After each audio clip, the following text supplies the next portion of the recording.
Hello student, स्वागत है एक और नए वीडियो में। तो कैसे हैं क्लास 8 वाले दोस्तों? हम उम्मीद करते होंगे कि आप अच्छे होंगे और आपका पढ़ाई भी बहुत अच्छी तरीके से चल रहा होगा। तो फिलहाल आज की इस वीडियो में हम लेकर आ चुके हैं जो आपका एग्जाम होने वाला है 2 मार्च का विषय, सारे विषय का जो भी होने वाला है। तो उसके लिए मैं आज के इस वीडियो में एसएसटी का वेरी इंपॉर्टेंट क्वेश्चन लेकर आ चुका हूं जो कि सीधे आपके एग्जाम में देखने को मिल सकता है। तो आज का वीडियो काफी इंपॉर्टेंट होने वाला है। तो मैं आपको बता दूं कि आज की इस वीडियो में हम 50 ऑब्जेक्टिव क्वेश्चन देखने वाले हैं, जिससे कि 20 से 25 क्वेश्चन एकदम सेम टू सेम एकदम एग्जाम में आपको देखने को मिलेगा। तो चलिए बिना देरी के इस वीडियो को शुरू करते हैं। लेकिन इससे पहले कि अगर आप चैनल पे नए हैं तो चैनल को सब्सक्राइब करके वीडियो को लाइक कर दीजिएगा और अपने दोस्तों के पास शेयर कर दीजिएगा, क्योंकि ये वीडियो काफी इंपॉर्टेंट होने वाला है। आप लोग बहुत ज्यादा कमेंट कर रहे थे तो हमने सोचा क्यों नहीं तैयारी करा दिया जाए। तो ये रहा आपका पहला क्वेश्चन दोस्तों। तो यहाँ पे स्टार्ट हो रहा है 101 से, लेकिन गिनना है आपको 1 से ही ना। तो क्वेश्चन आपसे यहाँ पे कह रहा है कि किसने वुड्स स्टील की विशेषताओं का 4 साल तक अध्ययन किया? तो इसका जो करेक्ट आंसर हो जाएगा माइकल फैराडे दोस्तों, राइट आंसर हो जाएगा। और नेक्स्ट क्वेश्चन है दोस्तों यहाँ पे, प्लासी के युद्ध में अंग्रेज सेना का नेतृत्व किसने किया था? तो रॉबर्ट क्लाइव ने किया था दोस्तों, ऑप्शन नंबर ए इसका राइट आंसर हो जाएगा। और इसी तरह हम यहाँ पे नेक्स्ट क्वेश्चन को देख लेते हैं। तो नेक्स्ट क्वेश्चन आपका है, पांडे गणपत राय कहाँ के जमींदार थे? तो ये भैरों के थे दोस्तों, ऑप्शन नंबर डी इसका राइट आंसर हो जाएगा। और इसी प्रकार नेक्स्ट क्वेश्चन फटाफट से देख लेते हैं क्योंकि आप लोग का समय बहुत कम है। तो चलिए यहाँ पे 4 नंबर क्वेश्चन आपसे कह रहा है कि मिरातुल अखबार का संपादन किसने किया? तो इसका संपादन किसने किया दोस्तों? ऑप्शन नंबर सी हो जाएगा, राजा राम मोहन राय ने किया था। तो इसी प्रकार में यहाँ पे अगला क्वेश्चन देख लेते हैं 5 नंबर वाला। तो 5 नंबर क्वेश्चन आपसे कह रहा है, भारतीय शिक्षा का मैग्ना कार्टा किसे कहा जाता है? तो इसका जो करेक्ट आंसर हो जाएगा option number B, Charles Wood का नीति पत्र। और मैं शुरुआत में ही बता देना चाहता हूं कि मैं जितना भी क्वेश्चन का आंसर बताऊंगा 100% करेक्ट होगा।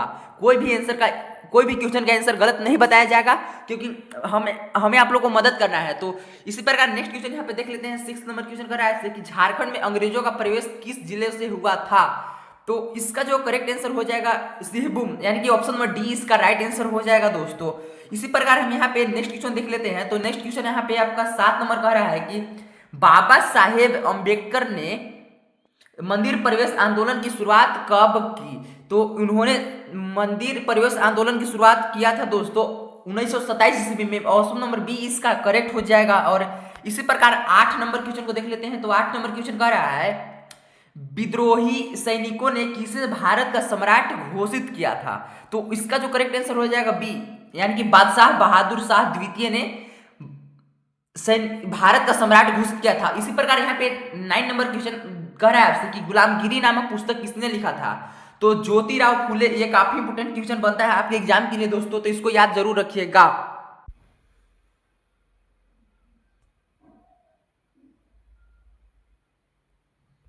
इसी प्रकार यहाँ पे 10वां नंबर क्वेश्चन कह रहा है, किस वर्ष अंतरराष्ट्रीय हॉकी फेडरेशन की स्थापना हुई थी? तो मैं आपको बता दूं कि इसका जो चारों ऑप्शन है दोस्तों गलत है। इसमें जो जितने भी ऑप्शन दिया हुआ है ये सारे ऑप्शन गलत है। तो मैं आपको बता दूं कि जब सारा ऑप्शन गलत रहता है तो उसके लिए आपको टेंशन लेने की कोई जरूरत नहीं है। उसमें सभी को 1 नंबर मिलेगा, जो भी टिक आप मारिएगा ऑप्शन 1 नंबर मिलेगा। तो इसका उत्तर मैं बता दूं कि अंतरराष्ट्रीय हॉकी फेडरेशन की शुरुआत हुआ था 1924 ईस्वी में हुआ था दोस्तों। 1924 ईस्वी में हुआ था अंतरराष्ट्रीय हॉकी फेडरेशन की शुरुआत। तो इसी प्रकार यहाँ पे नेक्स्ट क्वेश्चन देख लेते हैं 11 नंबर की।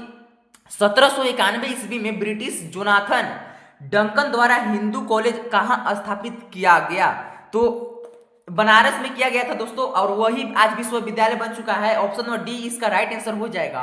और इसी प्रकार यहाँ पे 12 नंबर क्वेश्चन को कह रहा है। तो 12 नंबर क्वेश्चन देख रहा है कि great old man of India किसे कहा जाता है? तो great old man of India किसे कहा जाता है? ऑप्शन नंबर सी इसका राइट आंसर हो जाएगा, दादा भाई नौरोजी को कहा जाता है दोस्तों। ऑप्शन नंबर सी इसका राइट आंसर हो जाएगा। और इसी प्रकार हम यहाँ पे 13 नंबर क्वेश्चन को देख लेते हैं। तो 13 नंबर क्वेश्चन कह रहा है कि सरकारी दस्तावेज कहाँ रखे जाते हैं?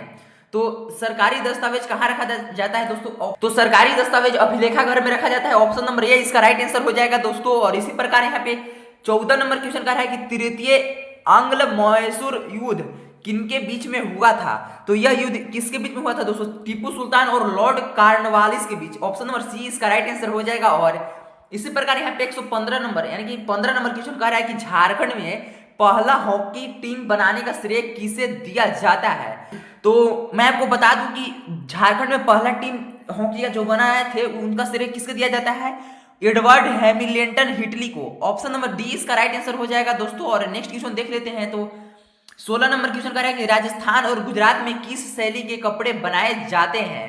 तो राजस्थान और गुजरात में किस शैली के कपड़ा बनाया जाता है दोस्तों, बंडाना, यानी कि ऑप्शन नंबर बी इसका राइट आंसर हो जाएगा। और इसी प्रकार 17 नंबर क्वेश्चन को देख लेते हैं। 17 नंबर क्वेश्चन कर रहा है कि सती प्रथा का पहला प्रतिबंध किस राजा ने लगाया था।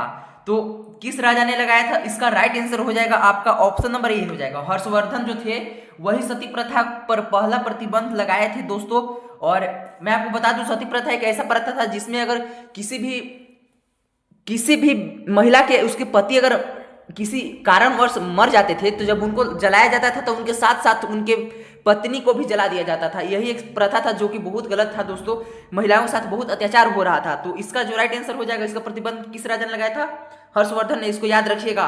और नेक्स्ट क्वेश्चन है यहाँ पे 18 नंबर, जिन खनिजों को निकालने के लिए गहन कूपों की खुदाई की जाती है वह क्या है। तो वह क्या है दोस्तों, ऑप्शन नंबर ए हो जाएगा, कुपकी खनन है। इसका राइट आंसर हो जाएगा आपका कुपकी खनन। और इसी प्रकार 19 नंबर क्वेश्चन आपसे कह रहा है कि बायोगैस किसके विघटन से उत्पन्न होता है। तो बायोगैस किसके विघटन से उत्पन्न होता है।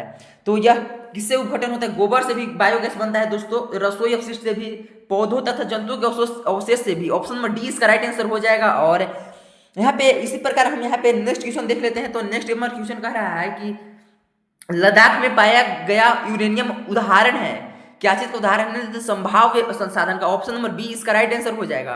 और यहाँ पे 21 नंबर क्वेश्चन कर रहा है कि बेतला राष्ट्रीय उद्यान झारखंड का एकमात्र राष्ट्रीय उद्यान है, यह किस जिला में स्थित है। तो यह लातेहार जिला में स्थित है दोस्तों, याद रखिएगा। और आप लोग कमेंट में बताइएगा कि कितने लोग आप लोग बेतला नेशनल पार्क घूमे हुए हैं। तो इसी प्रकार हम अब यहाँ पे अगले क्वेश्चन को देख लेते हैं। तो अगला क्वेश्चन आपका 22 नंबर है कि किस खनिज को काला सोना कहा जाता है। तो मैं आपको बता दूं, आप लोग इसमें कंफ्यूज नहीं होना है। काला सोना का मतलब ये मत सोच लीजिएगा कि काला सोना कोयला को कहा जाता है, ये बिल्कुल गलत है। इसका जो करेक्ट आंसर हो जाएगा पेट्रोलियम दोस्तों, क्योंकि पेट्रोलियम का जो कच्चा पदार्थ होता है वो हल्का भूरे रंग का होता है, जिसके कारण इसे काला सोना कहा जाता है। इसमें नंबर मत कटिएगा क्योंकि ऐसे ऐसे क्वेश्चन भी पूछा जाता है एग्जाम में घुमा फिरा के, ठीक ना। तो इसी प्रकार हम यहाँ पे नेक्स्ट क्वेश्चन को देख लेते हैं। तो नेक्स्ट नंबर क्वेश्चन कह रहा है कि नोआमुंडी, गुआ, गिरिबुरु आदि किस खनिज के प्रमुख खनन केंद्र हैं। तो ये किसके प्रमुख खनन केंद्र है दोस्तों, ऑप्शन नंबर इसका राइट आंसर हो जाएगा इसका डी इसका राइट आंसर हो जाएगा। और इसी प्रकार हम यहाँ पे नेक्स्ट क्वेश्चन को देख लेते हैं। तो यहाँ पे 24 नंबर क्वेश्चन कर रहा है कि निम्न में से कौन रोपण कृषि से संबंधित है। तो रोपण कृषि ऐसा कृषि जिसको कि हम मतलब रोपते हैं, तो सीधी बात, तो इसमें चाय की खेती में भी रोपा जाता है, रबर का खेती भी होता है तो उस भी रोपा जाता है। इसका जो करेक्ट आंसर हो जाएगा आपका ऑप्शन नंबर डी हो जाएगा, यानी कि ऑल ऑफ द अबव, इनमें से सभी इसका राइट आंसर हो जाएगा।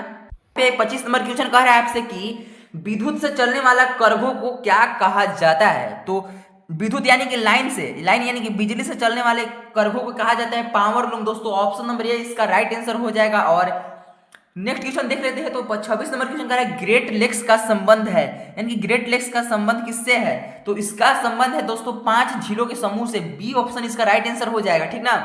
और नेक्स्ट क्वेश्चन यहाँ पे देख लेते हैं। तो नेक्स्ट क्वेश्चन कर रहा है आपसे अधात्विक खनिज कहाँ पाया जाता है। तो अधात्विक खनिज यानी कि जिसमें धातु का अंश नहीं पाया जाता है उसे अधात्विक खनिज कहते हैं। ये कहाँ पाए जाते हैं दोस्तों, तो ये पाया जाता है आपका औषधि चट्टानों में, ऑप्शन नंबर ए इसका राइट आंसर हो जाएगा। और यह इसी तरह हम यहाँ पे 28 नंबर क्वेश्चन को देख लेते हैं। तो 28 नंबर क्वेश्चन कह रहा है कि सतत पोषणीय विकास की अवधारणा किस सम्मेलन में पहली बार आया। तो इसका जो करेक्ट आंसर हो जाएगा बी, रियो में दोस्तों पहली बार सम्मेलन हुआ था। क्या चीज, सतत पोषणीय विकास यानी कि सस्टेनेबल डेवलपमेंट जो होता है उसके बारे में जो सम्मेलन हुआ था वो हुआ था रियो शहर में। रियो एक शहर का नाम है दोस्तों। इसी प्रकार नेक्स्ट क्वेश्चन देख लेते हैं। तो नेक्स्ट क्वेश्चन कह रहा है आपसे आकार के आधार पर उद्योग कितने प्रकार के होते हैं। तो आकार के आधार पर जो होते हैं दोस्तों उद्योग 2 प्रकार के होते हैं, ऑप्शन नंबर सी इसका राइट आंसर हो जाएगा। इसी प्रकार यहाँ पे 30 नंबर क्वेश्चन कर रहा है ईस्ट इंडिया कंपनी को बंगाल की दीवानी कब मिली। तो उसे 1765 ईस्वी में मिला था, ऑप्शन नंबर डी इसका राइट आंसर हो जाएगा दोस्तों। और इसी प्रकार यहाँ पे हम 31 नंबर क्वेश्चन को देख लेते हैं। 31 नंबर क्वेश्चन आपसे कह रहा है कि निम्न में से कौन सा भारत का औद्योगिक प्रदेश नहीं है। तो जो गोरखपुर मुजफ्फरपुर है दोस्तों, ये औद्योगिक प्रदेश नहीं है। औद्योगिक प्रदेश का मतलब जहाँ पे फैक्ट्री बहुत बड़े बड़े होते हैं, ये सब आपका हो जाता है औद्योगिक प्रदेश। लेकिन यहाँ पे गोरखपुर जो है वो उत्तर प्रदेश में है, जहाँ पे औद्योगिक प्रदेश मतलब कोई भी फैक्ट्री वगैरह नहीं है। इसी प्रकार यहाँ पे 32 नंबर क्वेश्चन को देख लेते हैं। तो 32 नंबर क्वेश्चन कह रहा है आपसे, भारत में गेहूं किस ऋतु में उगाया जाता है। तो ये तो एकदम इजी क्वेश्चन है दोस्तों, आप खुद जानते हो कि गेहूं की फसल किस ऋतु में उगाया जाता है, शीत ऋतु में। ऑप्शन नंबर ए इसका राइट आंसर हो जाएगा, ठीक ना।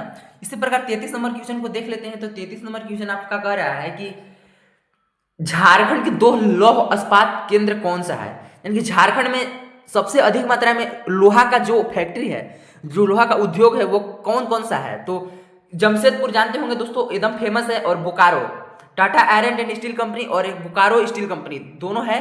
और इस प्रकार यहाँ पे 34 नंबर क्वेश्चन को देख लेते हैं। तो 34 नंबर क्वेश्चन आपसे कह रहा है कि निम्न में से कौन सा प्राथमिक क्षेत्र में नहीं आता है। तो ये क्वेश्चन आपका इकोनॉमिक्स मतलब अर्थशास्त्र जैसा है। तो प्राथमिक क्षेत्र में क्या आता है दोस्तों, खेती करना, ये सब होता है। तो इसका जो करेक्ट आंसर हो जाएगा आपका ऑप्शन नंबर डी हो जाएगा, इसका राइट आंसर हो जाएगा।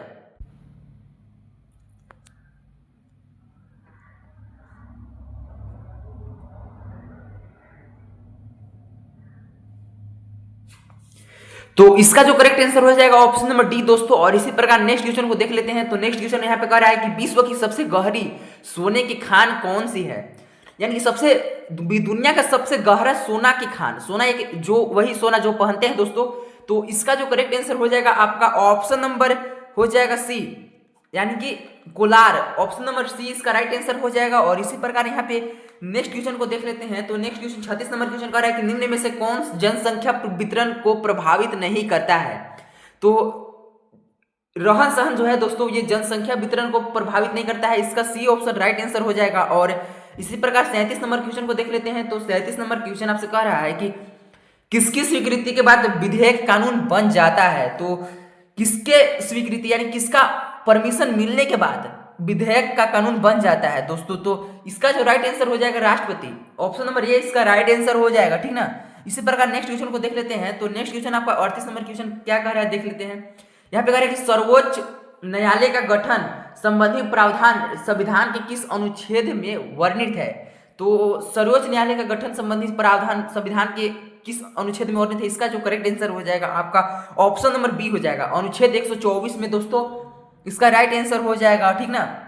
और इसी प्रकार यहाँ पे 39 नंबर क्वेश्चन को हम लोग देख लेते हैं। तो 39 नंबर क्वेश्चन आपसे कह रहा है कि वैसा कानून जिसका संबंध व्यक्तियों के अधिकारों का उल्लंघन, जमीन जायदाद, विवाह, तलाक आदि से हो, वो कौन सा कानून कहलाता है। तो वह दीवानी कानून कहलाता है दोस्तों। ऑप्शन नंबर ये इसका राइट आंसर हो जाएगा, ठीक ना। और इसी प्रकार 40 नंबर क्वेश्चन को देख लेते हैं। तो 40 नंबर क्वेश्चन कह रहा है कि अंतर्राष्ट्रीय नशा निरोधक दिवस कब मनाया जाता है। तो यह 26 जून को मनाया जाता है। ऑप्शन नंबर डी इसका राइट आंसर हो जाएगा, ठीक ना।